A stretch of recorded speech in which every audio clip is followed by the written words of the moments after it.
Welcome, everybody, to a very special episode of the Beard Owl podcast. I'm Lauren. I am always here. And, when my brother's gone, I have guests on the show to talk about other various weird topics. And today is going to be super weird. Not because of my guest, but because of what we're talking about.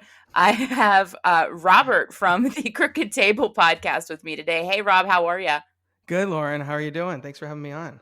Oh, yeah. Wonderful. This is super. I'm very excited today to talk about this. I'm excited to talk about all of the Weird Al stuff, to be completely honest. But today we're tackling Weird, the Al Yankovic story, the Funny or Die sketch video from 2010. Right? Yeah. Yeah, it's 2010. So. Gosh, it feels like fresh and recent, but it really isn't. Yeah, it's weird. I know. I realized that too when going back because when we discussed about me coming on the show, I pitched this one pretty much right away, and you were like, "Oh yes, I've been waiting to talk about that." It seemed like it was pre-locked and loaded, and you were ready to go on this topic. But yeah, in my research, kind of just getting ready to be on, I realized it was 2010 as well, and it's like, wow, that was after what? Straight Out of Linwood, I think. It was around Alpocalypse. Yeah. Alpocalypse was 2009. Yeah, so this is then, but yeah, wow. Gosh, it's like 11 years ago. This is wild. But before we get too deep into stuff, do you want to tell the people who you are, what your podcast is about, and where they can find you? Yeah, absolutely.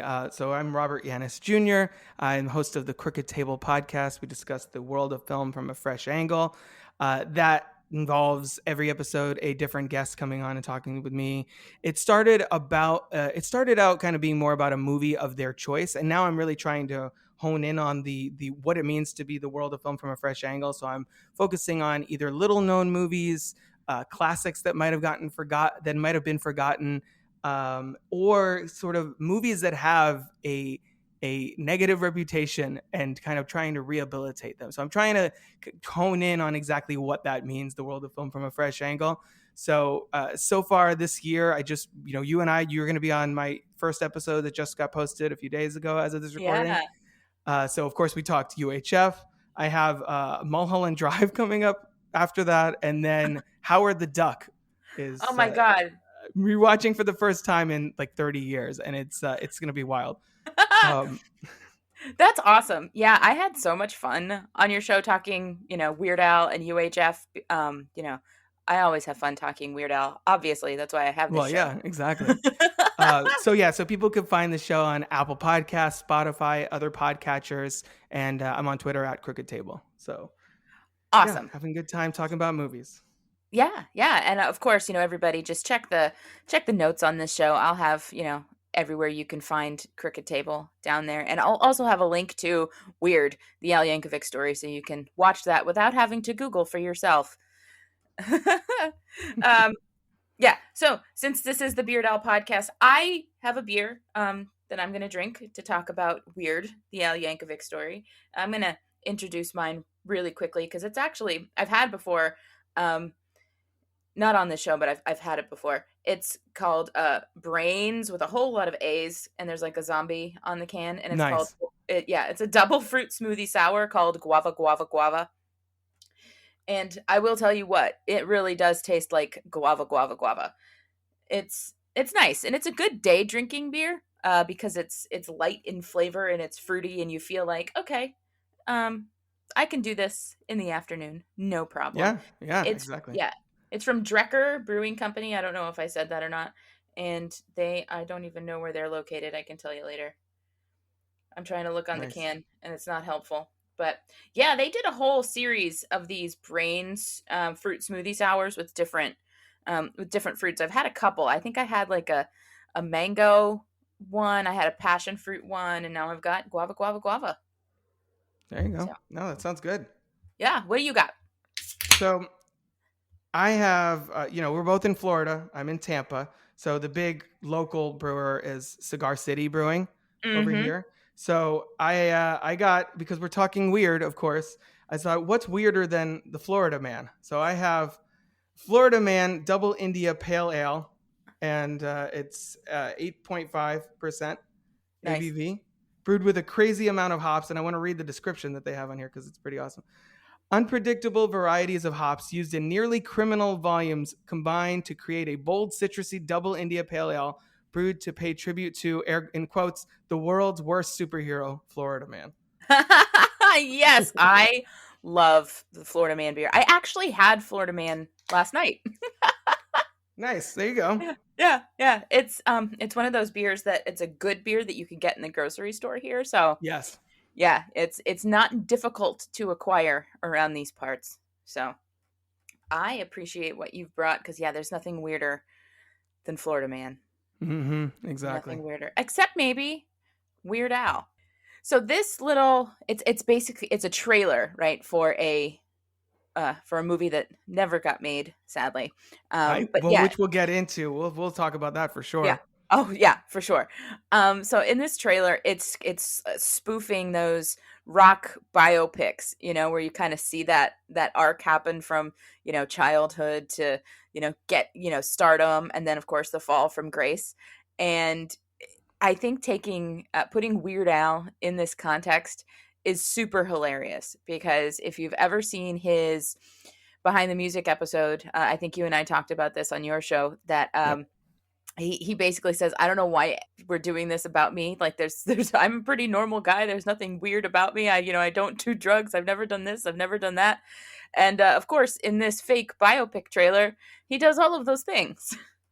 I'm pretty sure he doesn't even drink in real life. Isn't that correct? I Uh, believe. I feel like I read that yeah, somewhere. yeah, barely. Yeah. Right, yeah. Yeah, it's something else. I mean, a lot of the things that he sings about, he doesn't even do. He's got all these songs about meat. He doesn't eat Right. meat.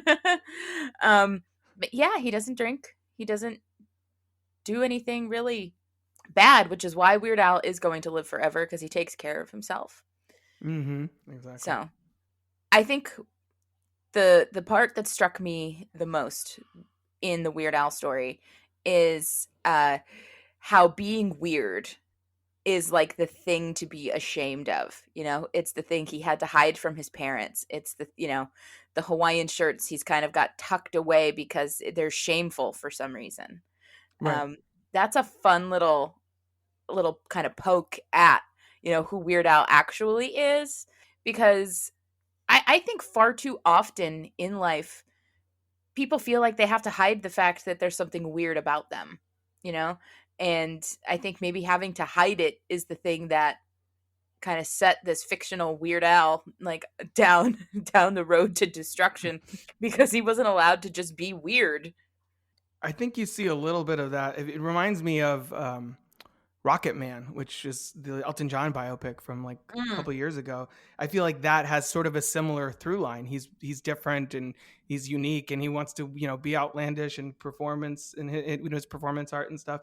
And I think you see like that movie kind of more seriously, obviously, but goes for sort of a similar theme, which I think is really interesting. And I love the way that the dad ends up having the Hawaiian shirt on underneath. And I feel like there's a couple different ways to take that.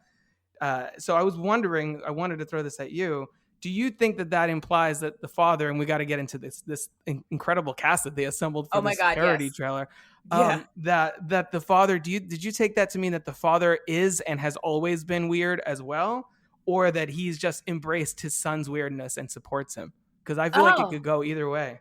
yeah, it definitely could go either way. I kind of took it, I went more with the latter, like Yeah, me too. he's just embracing his son's weirdness, but the that he's always been weird is an interesting take. It's a really interesting take. Um, Yeah. but yeah, I didn't read it that way initially, and I didn't even think about it that way until you said something just now. Yeah, because that's the other thing. A lot of times, parents in real life obviously are harsh on their kids, which are like, "Don't make the mistakes that I made. Suppress your weirdness," or whatever whatever you feel makes you different from everyone else. So whether that's the fact that you want to wear Hawaiian shirts or parody songs or whatever the case may be. Yeah, yeah. That's I mean, okay. My whole thing is, right, like Weird Al's parents, like his real parents, were so supportive of Mm-hmm. him and everything that he like. His mother was the one who, chose the accordion. I don't know if you know the story, but basically there was a door-to-door salesman and he was selling two instruments, uh, guitar or accordion. And the real Mrs. Yankovic chose the accordion for her young son. And that's how it sort of came to be, And then young Al Yankovic holed himself up in his room, kind of learning how to play, like rock music by ear on the accordion. There's tell of the fact that he learned Elton John's Goodbye Yellow Brick Road from beginning to end on the accordion by ear. Wow. As There's a another child. Elton John connection too. The Yeah, second yeah. mention on this episode. Second Wow. mention. Well, I love Elton John, so Yeah, I do too. I've got no problem with it. And sidebar, I don't think Weird Al has ever done anything Elton John. No, I'm I trying. don't. I don't No, think I don't so. think so. Not even. What about like in a polka medley, maybe? No, Not and even the only there. polka, not even there, and the only polka medley it really would have made sense to be on would have been the first one, Polkas on 45, where he's kind of hitting classic rock music, Yeah. like because he even has Hey Jude in there, but there's no Elton John. I wonder if there's I wonder if there's a reason for that. Like if he's just like, no, I wouldn't. That's maybe even Weird Al is like, nope, that's sacrilege. I wouldn't touch Elton John's music because he Yeah, has a personal connection to his music. yeah, that's interesting. I truly don't know. It's my brother John and I, when we talk a lot, we tend to go, okay, has Weird Al ever touched this artist? Or, oh my God, you realize how many times he's like gone to REM, right? Mm-hmm. Like he has a direct parody of Stand for Spam. There's a Right. style parody in Frank's 2000-inch TV. And I think REM has made it onto 2 or 3 polkas. So like REM is a recurring thing for Weird Al. So like you could tell that he really likes REM and he uses them quite a bit. Mm-hmm. Whereas like yeah, you're right. Maybe he just likes Elton John too much, or maybe Elton John was never like the cultural touchstone, like huge in pop culture, like something that he would want to pull from like at a particular time. Because Elton's career was kind of going down in the 80s when Weird Al's was going up. And Right. then Elton's comeback in the 90s was with a lot of Disney stuff, so he probably couldn't. Yeah, that's a Like, good point. You can so Can You Feel the Love Tonight parodies or no, anything, I guess. although there are so many things that he could have done with Can You Feel the Love Tonight. I I just know. like I can only imagine. I can only imagine. But we digress. Welcome to your very first Beard Owl podcast tangent. Yeah, right? That's what we do. But yeah, let's talk about the cast of Weird, the Al Yankovic story. We've got Aaron Paul in the titular role of Al Yankovic, and I think that is amazing. I don't really have any other adjectives for it because it's absolutely amazing. Yeah. And this was it Breaking Bad time yet, or like just about to be? I forget exactly where he was in I his think career. I think it was So Breaking Bad yeah, I time. think it was 2010, probably yeah. early on. Yeah. Yeah. So I mean, he was definitely kind of like in the eye of pop culture with that show, and then here he is, being Weird Al in a fake biopic trailer. I love how it's obviously a fake mustache that he has. Yeah. I love how His bad the look wig is so is. great. Yeah.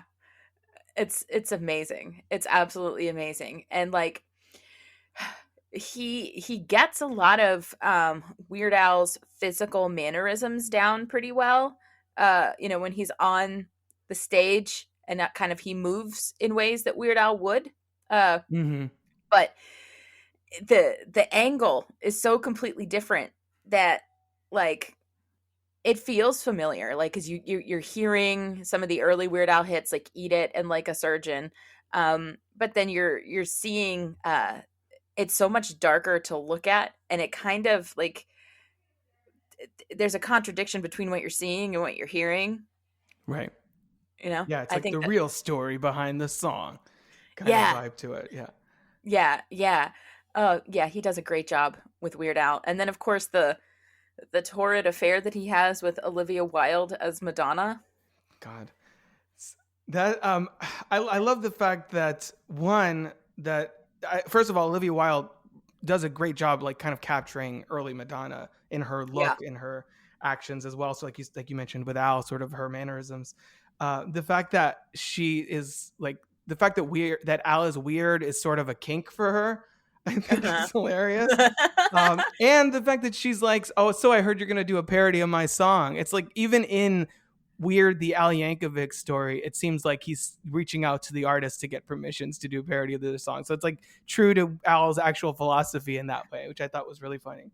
Yeah, yeah, you're absolutely right. Oh my God. I just love the fact that him being weird is a kink. You're right. Because she's like, you're so weird. And then they start making out against the wall. And it's just, that's a weird thing to see because, you know, uh, I don't know if I've ever put this sentence together before, but I don't know other than his wife, like, does anybody really think of Weird Al as like a sexual being? Yeah, exactly.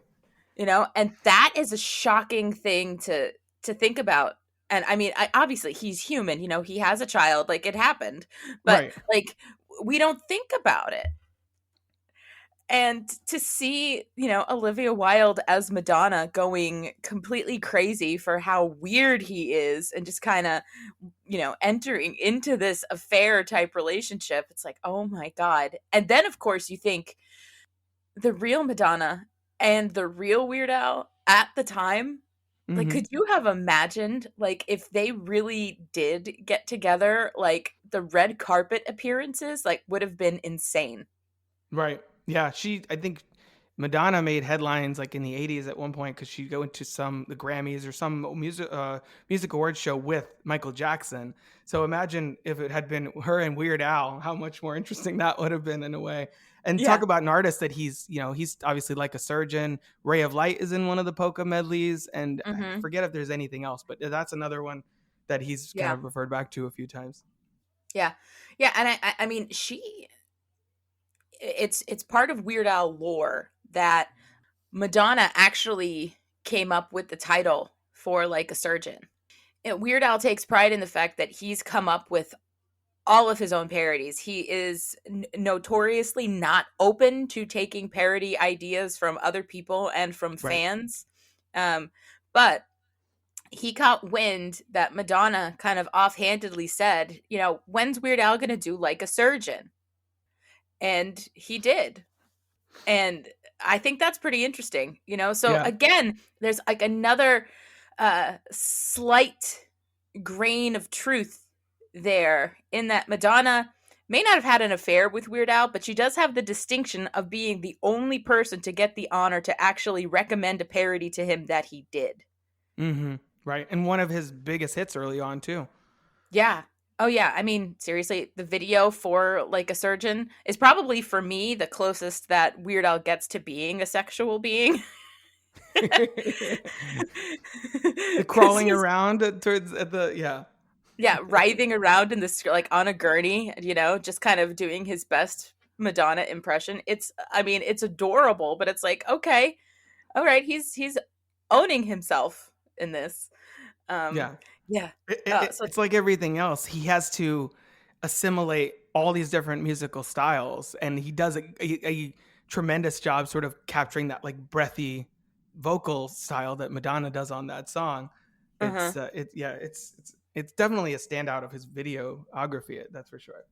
Oh, for sure, for sure. And what's interesting, what a couple of weeks ago, I had Lily Hirsch. She's the author of the book Weird Al Seriously, where she kind of took an academic look at Al's music and kind of different themes that run throughout. And there's a whole chapter about like Weird Al tackling gender in his own way. Hmm. Because if you look back at a lot of the songs that he's done, he does parody a lot of female artists, but he's like, to your point, yes, like he is emulating some of Madonna's vocal tendencies, but Right. at the same time, he's not trying to sound like Madonna because he knows he Right. can't. So that I've always found interesting. And then if you think about a lot of the other female artists that Weird Al has parodied, again, he's not really trying to sound like them. He's just sounding like himself doing their songs, like Girls Just Want to Have Lunch, or TMZ, the Taylor Swift parody, or even A Complicated Song where he did Avril Lavigne. He's Weird Al in all of them. And the issue, I guess, with gender in all of those is, he's smart enough to not like appropriate anything. He's not trying to sound like a girl. He's just like, okay, this is a hit song and I have to do it in my way. Mm-hmm.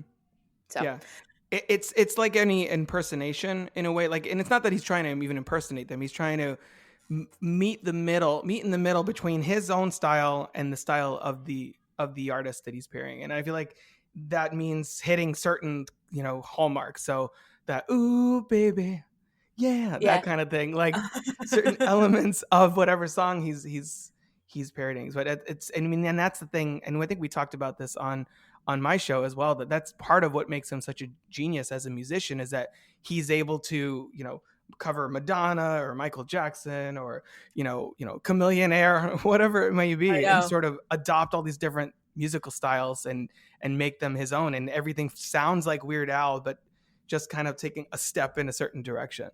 Yeah, for sure.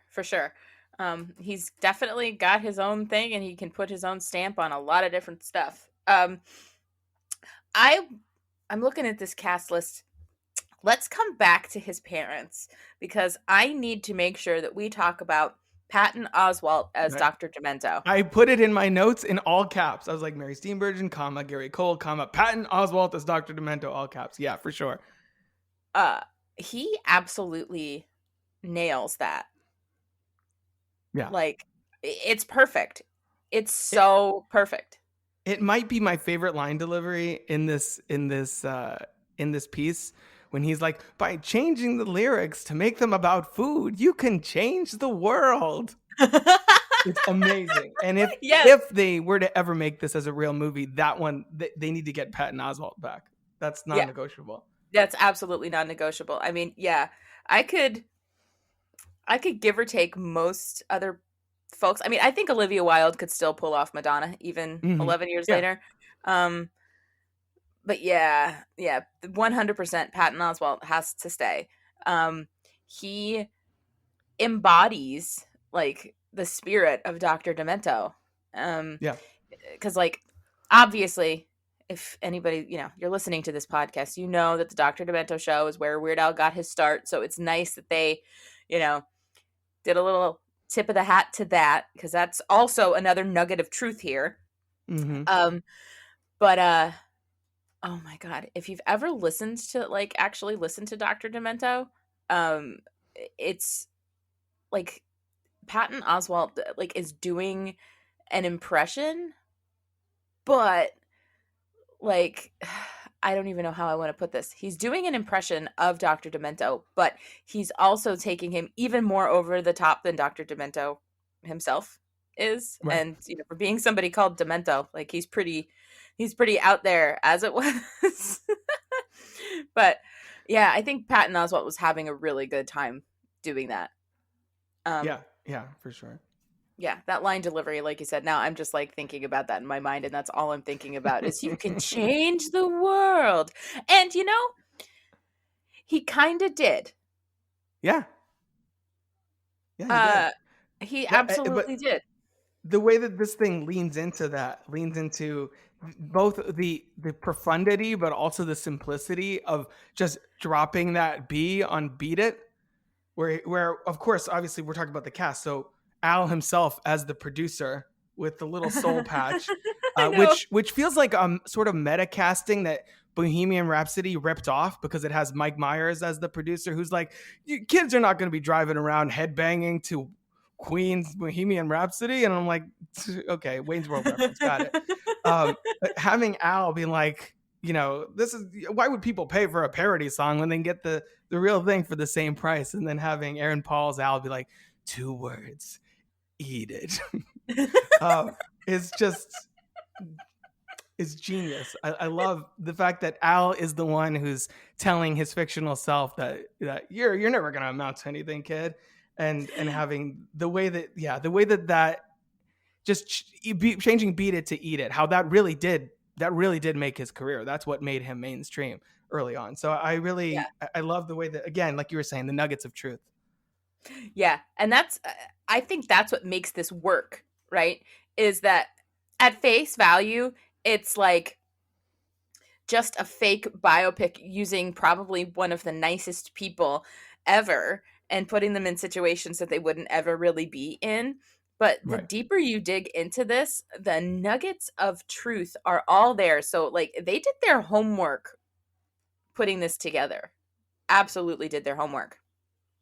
And I feel like that's an approach. I feel like the closest we've gotten to something like this is the Complete Owl, which is streaming on Amazon Prime, and I watched like part of it in preparation for this episode because that does kind of a mockumentary style, like, oh, Al was born in an elevator, going up, which was signifying his rise to fame or whatever. So it again Yeah. it kind of has elements like he was born in Linwood, California, elements of his actual life, and then marries them with this kind of ridiculous, hyperbole. And then this kind of takes a similar approach, but to a Hollywood biopic, like Walk the Line style. Uh, Yes. and I feel like Walk Hard was not that long before this either, which kind of also does, yeah, like 2007 Walk Hard. So it's a few years Yeah. before. So it's like Weird Al's story given like the Walk Hard approach, which I would still watch. Like I kind of still want that to happen, Yeah. even though Walk Hard did something very similar. It hasn't been done with Weird Al specifically. So yeah, I'd like to see that. Yeah, I would like to see that too. And oh my God, we talk about Walk Hard on this show probably at least lately more than is reasonable. Because, well, we just did an episode about pancreas Right. and the of course that's, Brian Wilson Beach Boys type stuff, and there's a whole portion of Walk Hard, the Dewey Cox story, where he has like a similar breakdown to Brian Wilson. So we talked about that, yeah, very recently. Gosh, Nice. I think this is Beard Al, the Walk Hard podcast. Right. Yeah. Oh my God. Yeah, but you're absolutely right. I would like to see this happen. I feel like Weird Al would have to be, involved in it in some way. Because I feel like him putting his touch on making a movie like this would be so, so wonderful. So wonderful. I would watch it probably every day. And it's not it's not like fake trailers have never been made into movies before. I mean, I covered on my show last year Machete and the Machete Kills, which Machete, the original movie by Robert Rodriguez that came out I think in 2010 actually, was a full length version of a fake trailer for the Grindhouse double feature that he made Yes. with Quentin Tarantino. So it's like that started as a fake trailer, and then they were like, you know what? I think we're gonna actually make that movie. So it could happen. And granted, Aaron Paul is now I think 41, so he doesn't look like young Al, but who cares? It's like none of this Yeah. is trying to be accurate. You put that hair on him and the fake mustache, you could barely see how old he is anyway. So it doesn't really matter. Exactly. Like you And could those big totally get glasses, away you're with. good. Yeah. Yeah, exactly. I feel like you could totally get away with that. And yeah, just keep Patton Oswalt, and obviously the trailer's leaning into the whole Oscar bait of it all. He has sold more than 12 million records and performed more than 1,000 live shows, but that's not what made him weird. Weird. So then at the end you get like the Academy Award winner Mary Steenburgen. Christine I'm like, Burton. yeah, she is. That's true. That's Um, true. so we should talk about the parents, Mary Yeah, I was Steenburgen gonna and say. Gary Cole. Yeah. I I like when Mary Steenburgen delivers that line, "Our son is weird." I'm just like, yeah. Yeah, So, and and like I said it kind of at the beginning, like the fact that the being weird is the thing that they're supposed to be ashamed of for some right. reason. Um, like our son is weird. What are we going to do to fix this? Is kind of like, where they're going with it. He's weird. We can't let other people see him be weird. What will they think of us? That kind of deal. Mm-hmm. And it's such a parenting it's such a parent trope in a lot of, movies and TV shows that it's like if something isn't the way that they feel it ought to be, like it's something that needs to be fixed. Um and this is where my brain is coming from. I just yesterday finished a watch through of the entire series Dharma and Greg. Okay, fair enough. Have you ever watched Dharma and Greg? I have not, but I'm familiar with the whole. He's The whole uptight, and she's a free spirit, and yeah, hilarity yeah. ensues. It's yeah. It basically. And so and they married like on their first date. They got married, and then he's got these extremely wealthy kind of hoity-toity yacht type parents, and then her Right. parents are hippies, and the mother, Greg's mother, she reminds me of like even Mary Steenburgen just delivering that one line, "Our son is weird," and then you kind of see the gears kind of going in her head, like, how are we going to fix this? Like, what kind of spin are we going to put on this for the other people in our lives? I got this connection with the mom, Greg's mom on Dharma and Greg. It was like, oh, my daughter-in-law is weird. Like, how am I going to spin this for my country club friends? Mm-hmm. Yeah. So it's I just made that because I literally just finished watching that entire series yesterday. I'm on this kick where I'm watching shows that like I may have caught a little bit in their original airing, but like didn't get completely because I wasn't like quite the right age demographic for it. Like Dharma and Right. Greg was, I believe, was like 90, Yeah, like mid 98, '90s, I think. Yeah. late 90s into the early 2000s. It was like 97, 98 until like 2001 or 2. I didn't get a lot of it, and we didn't watch all of it, but I saw it and I understood the premise. I was like, okay, let's watch this. It's delightful. If you haven't actually watched Dharma and Greg, it's a good, like, kind of peaceful sort of, it's nice background show. You get a couple laughs out of it. The characters are all pretty endearing in their own sort of way. It's nice. But Yeah. don't fall into the trap where you finish watching an episode of Dharma and Greg and then you switch to regular TV and there's an episode of Criminal Minds on and Thomas Gibson is there being Hotchner instead of Greg. You get very confused very quickly. You're like, what happened? What happened Poor here? Greg. Greg's life got dark. Greg was like got real dark real fast. He changed his name. What happened? Yeah. Anyway, I'm sorry. Again, tangent. This is what happens. It's all good. Yeah, that's what makes these conversations fun. I like also Gary Cole sort of leaning into an exaggerated portrait of what a father is, kind of in the same way that he did in the Brady Bunch movie, like a million years before this. Yes. This video was released. So it's like the dark version of his Mike Brady. So I really love that as well. And talk about underrated, character actors or comedic character actors, I guess. What a get he was for this as well. I know, for real. Yeah. Oh my God. And you're right. It's like that stereotypical, like super stern, like dad. Much like in Walk Hard, the Dewey Cox story. I was just about to say he's playing Robert Patrick's version of Johnny Cash's dad in Walk the Line too. The wrong kid died. Yeah, Jesus. Exactly. So yeah, just having him in there, I think, kind of lends a certain amount of not gravitas, but just knowing how Gary Cole can deliver this kind of satire, I think is helpful. Something like Office Space is another example of when he's delivered that like indelible performance. So it's really fun seeing him here as well. Yeah, I mean, seriously, everybody they got for this, you're right, is such a get. And then, of course, Lisa Gibbons, she's actually being Lisa Gibbons on the news. Mm-hmm. And like, because at the time, right, Lisa was like one of the big like news talk show people. I remember the Lisa Gibbons show. Yeah. Oh yeah, for sure. Entertainment Tonight back in the day. Yeah. So I mean, she puts like a lot of like time credibility on it, meaning like you can place it within the time that this is supposed to take place with Lisa Gibbons being there, doing that sort of thing. Exactly. I It's think that's really cool. like Billy Idol showing up at the end of The Wedding Singer. You're like, oh, we are in the '80s. Look, there's Billy Idol on an airplane just hanging out.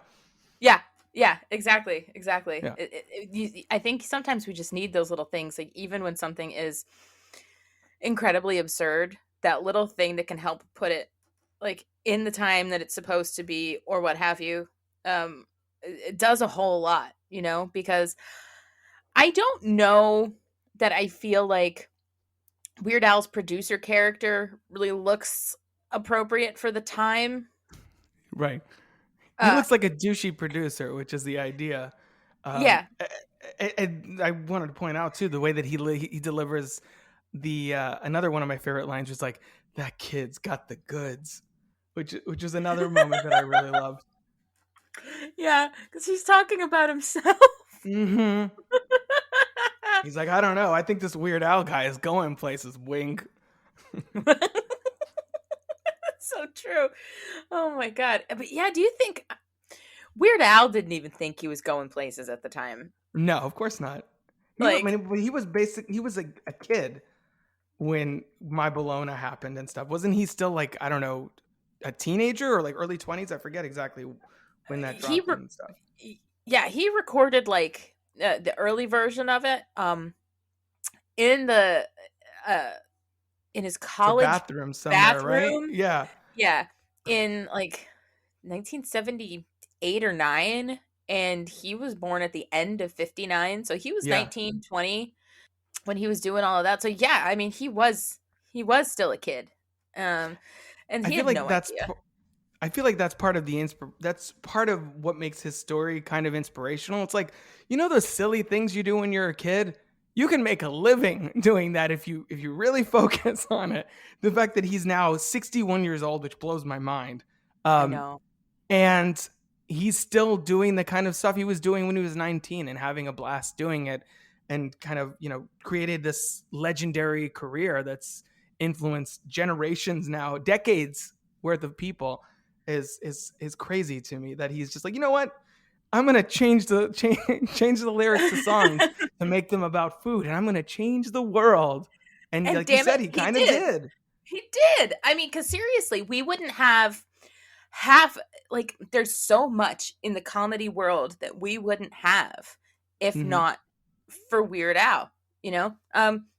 You and I talked about it when we were doing the episode for your show about UHF, where there's so many things that happened in movies and even TV that came after UHF that definitely owe something to UHF, like Family Guy with the little vignettes. Like you gotta Yep. you gotta think, that, oh my god, Seth MacFarlane, you gotta think he probably watched UHF when he was young, and like he got that, the idea and the pacing and things like that was probably buried in his head somewhere. And Hmm. that's kind of what happened there.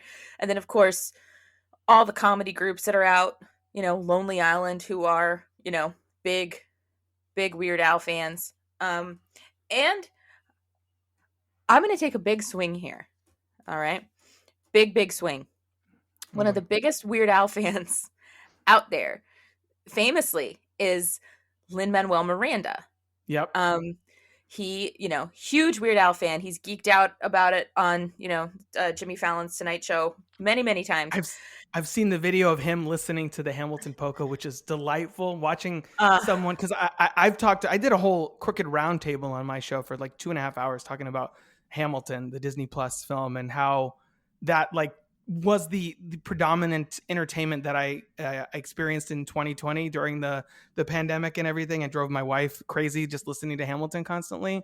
So watching someone who I admire and respect and am in awe of also being admiring and respecting and in awe of someone else that I'm admiring and respecting and in awe of was just so delightful. So yeah, I'm well yeah, aware of the connection there. yeah. And so basically, you were saying there were layers of admiration, respect, and awe Yes, occurring all exactly. at once. Yeah. Yes, thank you. Um, so my big swing here is that I think without Weird Al, we may not have Hamilton or some of those things the way that we know them, because being a Weird Al fan from a young age, you kind of get, it gives you like a weird sense of the courage to be weird and embrace some Mhm. of those things that, people may not get initially. Because you got to think it was some kind of, oh gosh, like White House arts thing back when Obama was president. This was before Hamilton even happened. Lin-Manuel Miranda was brought in, to recite a poem or something like that. And he gets up on stage and he basically says that, like, I don't remember exactly how he said it, but he basically called Alexander Hamilton like the dopest, like something, Like the first rapper or something like like that. He like I think literally, he called him yeah, like the original gangsta or something like yeah, that, right? And like that's weird, hmm, okay? yeah. And that took some like real guts to stand up on a stage in front of the president in a room full of like dignitaries and other important people and just stand up on the stage and say Alexander Hamilton, the original gangsta. Not too many people could pull that off. Weird Al could pull that off.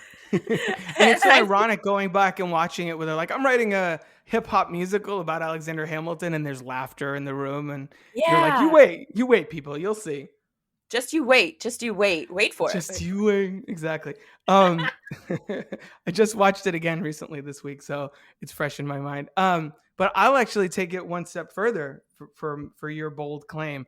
Oh, I go for it. think because Hamilton, if you there's obviously this is well documented. There's entire YouTube videos of people breaking this down. Hamilton is a story of obviously Alexander Hamilton, the founding father, from 1776 to like 18, I don't know, 1805 or something around there, where when he got shot, obviously spoilers for Hamilton.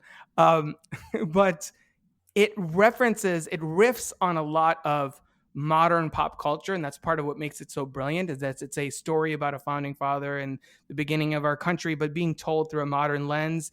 And in the writing, there's lots of references to classic hip hop specifically. There's the "you don't have the votes," which is obviously Mm. like kind of a reference to other hip hop. There's 10 Dual Commandments, that's like riffing on the 10 Crack Commandments from the Notorious B.I.G. There's a lot of those little things in there. So it's sort of in a way, Lin-Manuel Miranda riffing on pop culture and making it his own in the same way that Weird Al has done for decades beforehand. So I think that's another way in which it feels like to me it had an influence. It's that, oh, I can kind of modernize this and bring it into the modern era and have references and Easter eggs and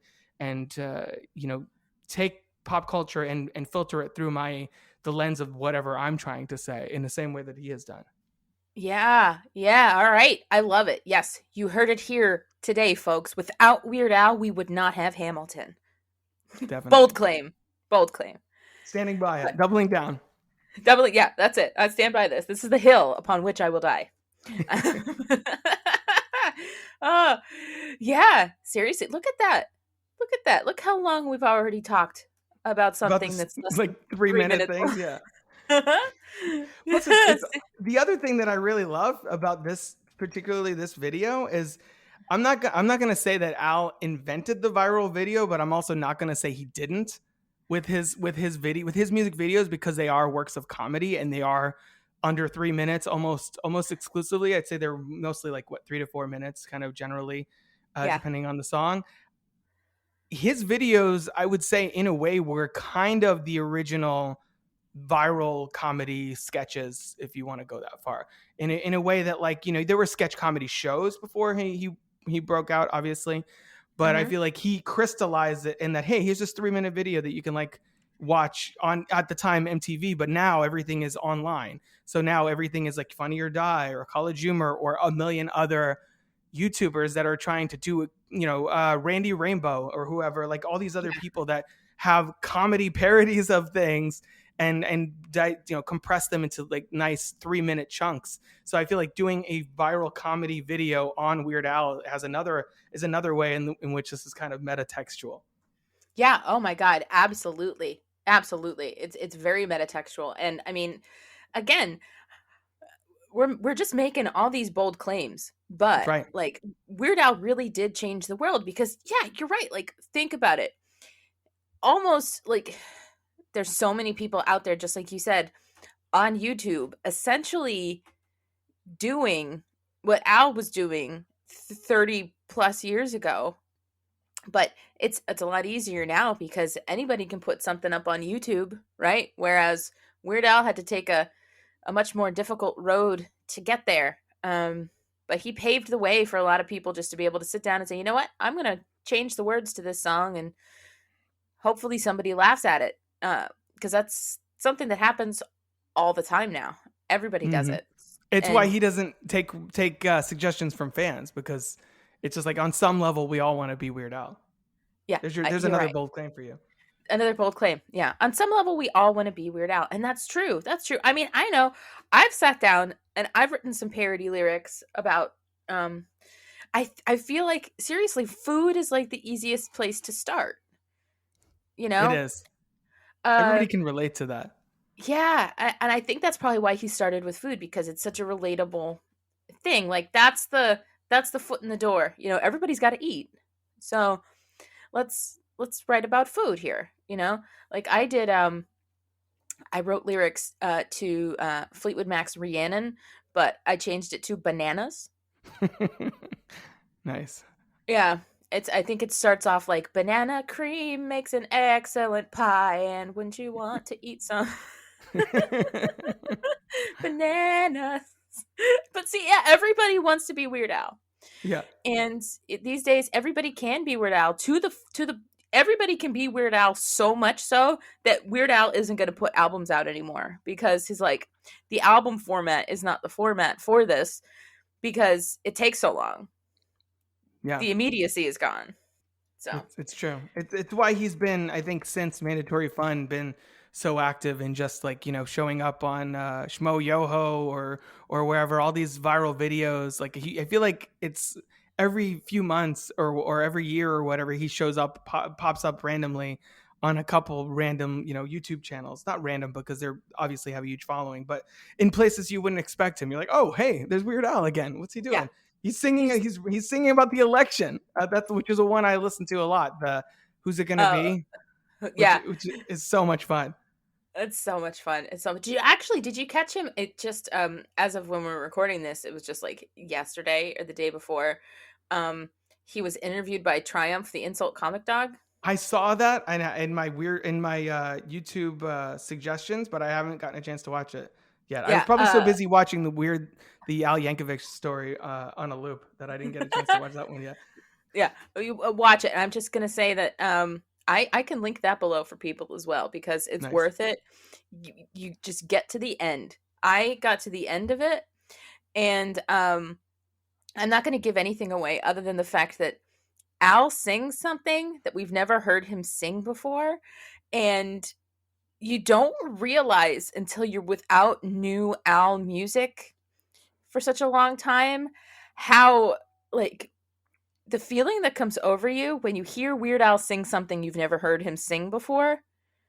uh I got a little, like, my smile was huge, and I think there was a tear in my eye because I was like, oh my god,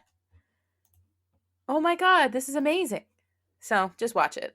Yeah, new content. I mean, I feel like on the one hand, I understand his abandoning the album format because it is so outdated now that like the biggest artists, unless you're like Adele or Taylor Swift or something, nobody really buys your album. Everybody's buying your song on iTunes or whatever format. So it makes sense that he would abandon the full length album. But it's also like he's not putting out EPs or anything else really either. He's just did the Hamilton polka and like a few other sort of featured guest appearances on other artists' work, but he hasn't really done a whole lot of his own thing. So I completely feel you on that. Yeah, it's like, oh yeah, it was lovely. It was absolutely Yeah. delightful. So our main takeaways from our conversation about Weird, the Al Yankovic story, are Weird Al really did change the world. Um, Without Weird Al, we would not have Hamilton. Everybody wants to be Weird Al. Were those our big ones? I think so. I think that feels Yeah, accurate. yeah. I feel like we made some real headway here today. um, This has been very therapeutic for both of us as well as for listeners, I hope. I think so. I think so. You know, before we wrap this up entirely, is there anything else you wanted to say about your Florida man from Cigar City Brewing? It's pretty good. I don't know. I'm feeling a little buzz at this point. I'm actually cracked open the second one while we were talking, because I I had the heard two that. here. Yeah, I was trying to be subtle about it, and you're calling me out now. I was trying No, to it be doesn't. like, you won't hear this if I take it away, pull it away from the mic. But no, I No, guess not. no, no. That's Yeah, okay. so I'm on the second one. So it's pretty good. It's got a nice amount of hops, and not it goes down very smooth, I guess is my point. It really does, actually, for a double IPA, which is what that Mm-hmm. is. So good for you drinking two double IPAs in the middle of the day. That's I right. like it. I 8.5. respect it. I respect that. Thank Actually, you. um not too long after this, I'm actually recording with my brother for our regularly scheduled episode that will come out a Okay, week nice. after this. So look at like I'm like time traveling today. You are. But yeah, I have a I have a small 32-ounce growler of a local double IPA. So I will be right there with you in about in about an hour and a half. So which is why I went with a fruited sour uh, to talk to you because I was like, I'm in it for the long haul today, sir. It's also like with a 4-year-old at home, I don't often have the excuse to day drink anymore. So I'm just Hey, like, hell yeah, we're doing both of these during the recording because that's otherwise right. I might not get a chance. Take all the opportunities that you can. Grab them while you can. My brother's very much the same. He doesn't get many Yeah. opportunities. He's got a 2-year-old, so he doesn't get very many opportunities to day drink either, which is why I think he actually messaged me. He goes, I know you're recording now. He goes, but I'm ready whenever you are. And I said, okay. Let me He's wrap like, I'm this up. pre-gaming. I'm pre-gaming for our recording, is what he's saying. Basically. Oh, uh, Drekker, Drekker Brewing Company, where my brains, guava, double fruit smoothie sour is, by the way, a smoothie sour. This is also brewed with lactose, so this literally looks like a smoothie. Like my That glass is. sounds very strange, but it sounds like it tastes delicious. It does. It does taste. I mean, because like you put milk in a smoothie with fruit, so like I get it. Right. They are in Fargo, North Dakota. Interesting. So yeah, this tastes very tropical, but it was made in North Dakota. We have there's a really cool store that's like a liquor store, but has a very extensive selection of craft beers. I might have to check that out sometime soon and see if they have that one available near me. Yeah, I mean, seriously, any smoothie sour will scratch this particular itch.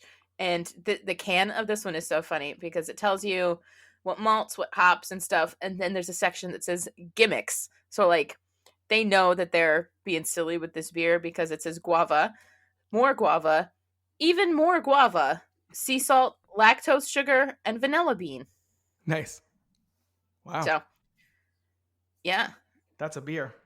And separation is normal, so give the can a gentle roll or two before opening. I had to gently roll my can. Usually something that's discouraged with beers, so that's an interesting notation there. Yeah, because exactly, so they tell you like Please gently don't roll shake it out. Please don't shake. Gently Yeah. roll. Like don't shake it aggressively. Uh, oh my goodness. Well, I think that wraps up our discussion about Weird, the Al Yankovic story. Do you want to bookend again? I think you said it at the beginning, but who are you? Where can people find you other than in the notes for this episode?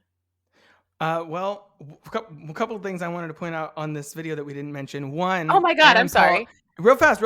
Aaron Yeah. Paul's delivery of the fact that he's having that breakdown with his band, and he says, "I'm the weird one." Love that moment as well. Yes, you're Which is right. one of Weird Al's sort of monikers, I would say. I've seen that. I've seen him being His called Twitter the Weird bio One. says, the weird The one. Weird Yeah. One. Yes, exactly. And also Olivia Wilde's Madonna doing that like crying with like the dancing pose in the middle of their argument. I wanted to shout out those two moments, which were so awesome.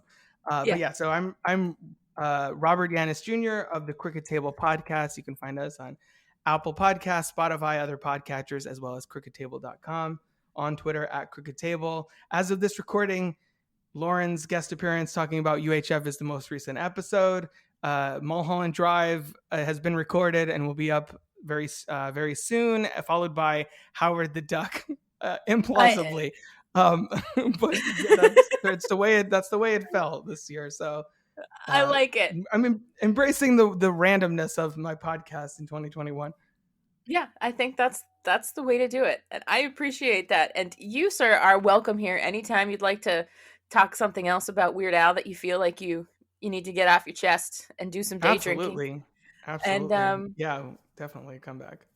Yeah, this was great. I appreciate it. And all right, so for all of you listening, this has been a very special episode of the Beard Owl podcast. I'm Lauren. My brother is somewhere. And Rob, thank you again so much. Thanks for having me, Lauren. This was a blast.